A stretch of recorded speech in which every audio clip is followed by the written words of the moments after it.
Hello, everybody. Welcome to Justin Talks Sports, and today we are taking a look at this year's college basketball season. I am so excited for the 2021-2022 college basketball season. We're going to deep dive into who's got a chance at a national championship this year, the breakdowns of the different major conferences, some rule changes. Is this year, does Gonzaga finally bring it home from the West Coast Conference for little guys everywhere? We're about to find out. We got 5 awesome months of basketball ahead of us. It all tipped off on Tuesday night with the Champions Classic. Duke taking care of Kentucky and Kansas taking care of Michigan State. Awesome, exciting action will happen this weekend as well. We got Maui and all the preseason tournaments happening in the Thanksgiving weekend in a couple weeks. All of that, December non-conference ball. Conference ball starts up in January.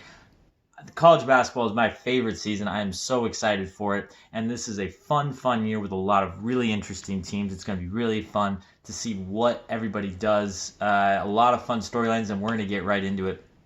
And as much as I want to talk about my Gonzaga Bulldogs, we have to start with, I think, what has to be the biggest storyline coming in, which is Coach K, Mike Krzyzewski, the reunion, not the reunion tour, the coronation, you might want to call it, the farewell tour of Coach K.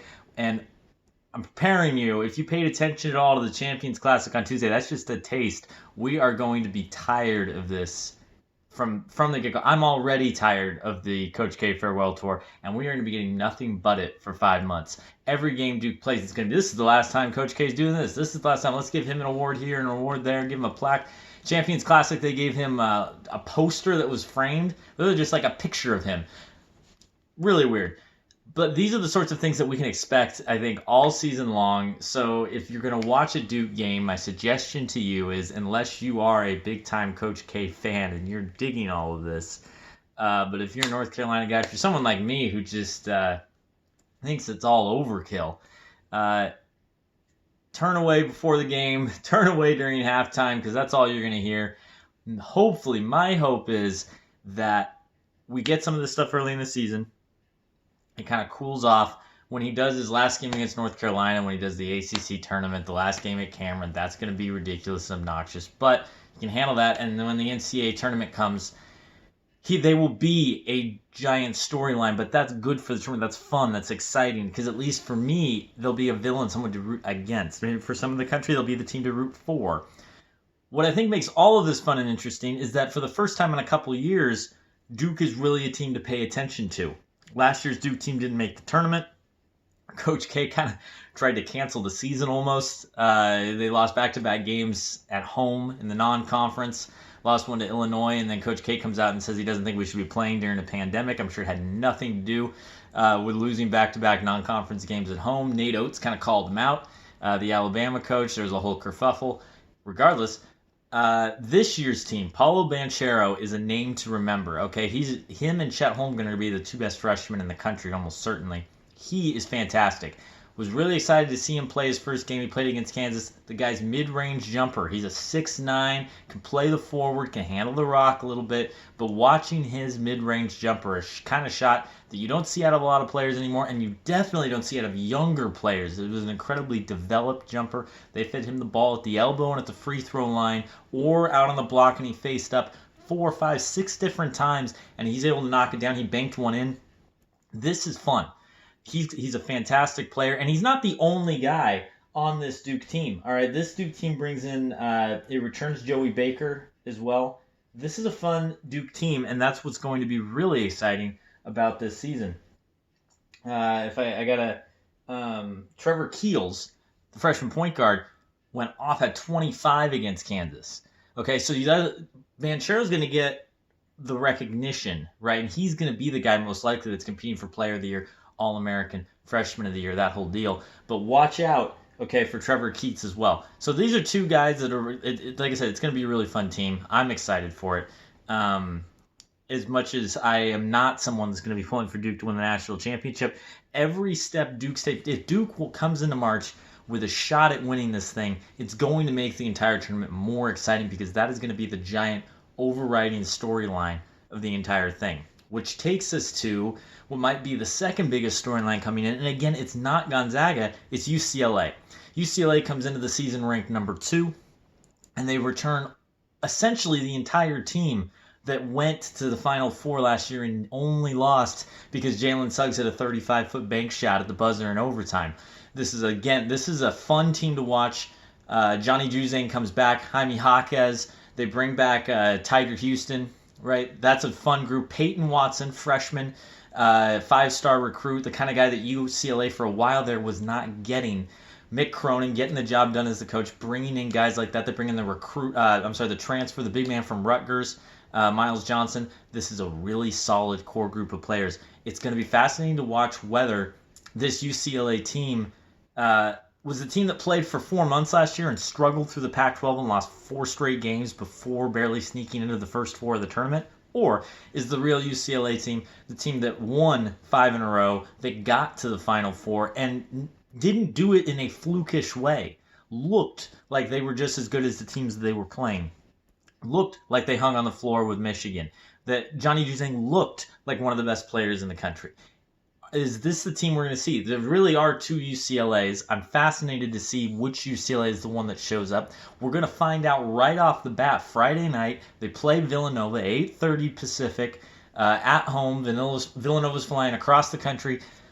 Not a lot of college basketball is must-see TV in November. This is must-see TV in November. I'm very, very excited to see, because this is going to tell us a lot about both teams. Villanova returned some important players. Colin Gillespie, who it was anticipated was going to be hanging it up, was going to be going to the pros at the end of the season. Blows his knee out in the conference tournament. Doesn't play in the NCAA tournament. Villanova loses to Baylor in the Sweet 16. He decides to come back. This Villanova team returns some people. It's Jay Wright. They constantly dominate the Big East. So they're a team to watch, and they're going to be taking on UCLA Friday night, number 2 versus number 4. You don't get matchups like that early in the season. So UCLA is going to be another team I'm very excited to follow the entire year. That leads me into the number 1 ranked team, the Gonzaga Bulldogs, who were 1 game away from the undefeated season last year, the first one in over 40 years. I myself am a Bulldog fan. Last year's team was as much fun as I've had rooting for any team in any sport. It was fantastic because they were so balanced. They could beat you so many different ways. They ran into an absolute buzzsaw in Baylor, and I still maintain that a lot of it had to do with the how much they had to exert emotionally, physically, and mentally to take care of UCLA, while Baylor took care of business and ran over Houston. I'm not saying that if those 2 teams had had a week to cool down, that Baylor still wouldn't have won the game. Baylor was a really, really great basketball team. You had 2 of the best teams of the last decade, the last 2 decades, really of the one-and-done era on the court in that championship game. But all the emotion they had to exert, I remember vividly Dana Jacobson, the sideline reporter for CBS, talking about before that championship game how Jalen Suggs had watched their game against UCLA 3 or 4 times already at that point, and it was at that point I knew Gonzaga was in trouble. This year's team, Drew Timme returns. Andrew Nembhard, who had played some point guard and some 2 guard on last year's team, he returns. He's going to run the point. They bring in Chet Holmgren, the number 1 recruit in the country, and he's going to be a top 5 NBA draft pick. My dad recently described him as Sean Bradley, but a little bit shorter. And I think that's an apt comparison. Some people have been using the Kevin Durant comparison. I don't know if that's fair to the kid. He's almost freakishly skinny, but he's got that 7-foot height. He's got a 7'6" wingspan, and the kid can shoot. He can shoot from outside the arc. He can dribble. He can move. Whether he can guard anybody will be interesting, but he can block shots. He can run the floor. He is a unicorn in every sense of the term when it comes to who he is as an athlete. So that's going to be really fun for the Zags. Nolan Hickman is also a freshman. Rasir Bolton is a transfer from Iowa State. They continue to reload. Julian Strother is a former McDonald's All-American who sat on the bench last year, and he'll be out playing for him as well. And Anton Watson, who started about half of their games last season, is kind of the unsung guy no one's really talking about. He comes back. He can really make an impact. He's a long, lanky 4-man who, if he played with more confidence, a little more assertiveness, is someone that could really take a jump as well. So this is a Gonzaga team, and they take on Texas on Saturday night. Texas is ranked 5th in the country. So you've got the number 2 team playing the number 4 team on Friday night, and the number 1 team playing the number 5 team on Saturday night. As is usual, Gonzaga plays a ridiculously difficult non-conference schedule to make up for the fact that they play in the West Coast Conference and don't get those kind of games in January and February. So they're taking on Texas. They'll play Duke as well this season. They'll play the Washington Huskies. Whether that counts, I'm not sure. They will play UCLA. Those are all going to be really fun games. It's possible. It is possible that we could get a number 1 versus number 2 in the non-conference if Gonzaga and UCLA are still undefeated when they meet. That Gonzaga-Duke game, that happens the same time as the Maui Invitational, and it's happening also in Vegas, where the Maui Invitational will be happening in Las Vegas this year due to Maui's COVID travel protocols, which is hilarious. This is actually the second year in a row that the Maui Invitational will not be being played in Maui. They continue to call it the Maui Invitational, I assume for branding reasons. The whole thing doesn't make a lot of sense, but a lot of things don't make a lot of sense right now. To continue to go down kind of the top 5 list here, as I mentioned, Texas, Chris Beard, the former coach of Texas Tech, is now the head coach at Texas, and he brought in almost a cornucopia of transfers. A lot of different players, but Andrew Jones is still on this team. They still have a couple guys from last year's team that was a good team before they lost to Abilene Christian in the first round of the tournament. This was a 3-seeded team. This was a team that had a very good regular season. Before Abilene Christian pulled the upset in the first round. Now they bring in a different coach. Chris Beard has, was 1 shot away from national championship at Texas Tech just a couple of years ago. So that's going to be a fun dynamic, and they get to show the kind of team that they are early on against Gonzaga, and they're going to have plenty of big-time matchups in the gauntlet that is the Big 12 when it comes to basketball. The Big 10, some interesting storylines. Michigan State they have not been the Michigan State that we're used to with Tom Izzo the last couple of years out. They got a ranking to start the season, but then did not look great against Kansas in the Champions Classic in the season opener. So who's going to take the mantle in the Big 10? Indiana, new coach as well, Mike Woodson. Trace Jackson Davis is going to be on a lot of people's All-American lists at the end of the season. He's a fun guy to watch, kind of a 4-man, but again, has that mid-range jumper, can handle, can move, can play defense, block shots. Kind of guy to build your team around. Can Mike Woodson kind of unlock the last little bit for him? And he sold him on Stain. Trace Jackson Davis was headed to the draft. He sold him on Stain. Can he turn things around in Indiana, which went 4 years without a tournament appearance under Archie Miller? Other teams in the Big Ten, Wisconsin will be interesting to watch. Greg Gard is on the verge of losing his job there. They have some interesting dynamics going on. Illinois, which returns Kofi Coburn. Another guy that's making a lot of preseason All-America lists, Kofi Coburn.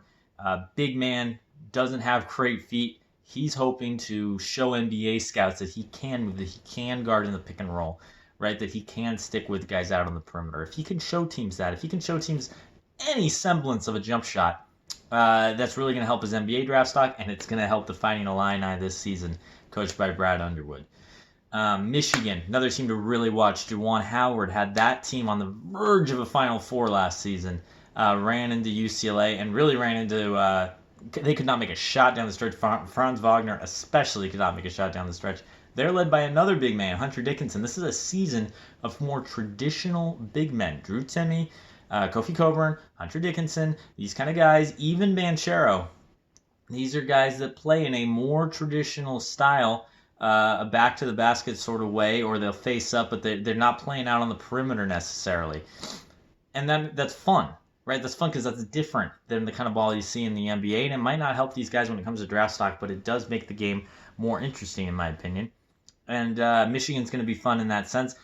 And again, this is a team that nearly went to the Final Four last year. They return a lot of players, including Dickinson, who has no problem being antagonistic towards the other fan bases in the Big Ten, and that always makes it fun and will make for a lot of fun games in January and February of the season as Michigan makes their way through the Big Ten, particularly that rivalry between Michigan and Illinois.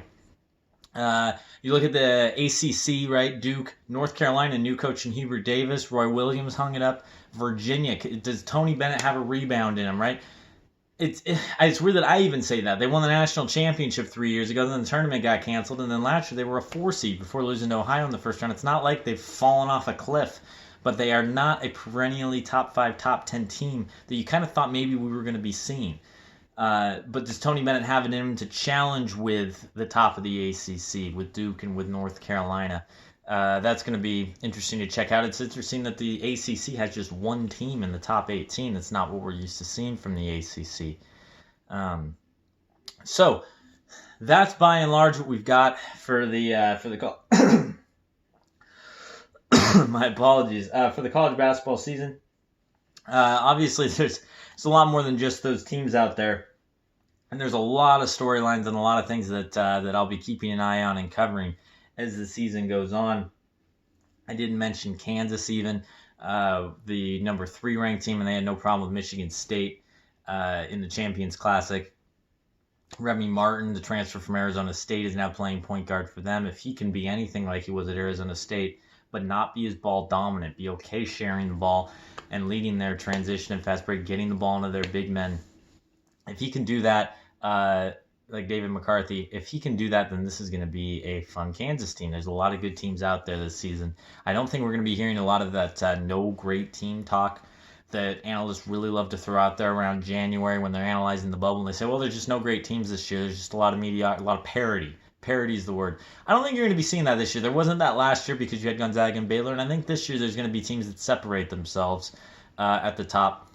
And who does that? Is it Duke? Is it Gonzaga? Is it UCLA? Kansas, Villanova? All those teams, I think, have the ability to do that, and so that's going to be fun and exciting to watch. Kentucky, can Kentucky do that? John Calipari is kind of done with the whole 5-star freshman thing. He moved into the transfer market, and they brought in a lot of people that way. A lot of storylines for this year's college basketball season. If you've got things that I should be talking about that I missed, go ahead, drop something in the comments. Like and subscribe to this channel. You can hit me up on Instagram at @BrashMaster or on Twitter at the same @BrashMaster. Either way, again, drop a comment. Thanks you guys for watching, and we'll see you next time.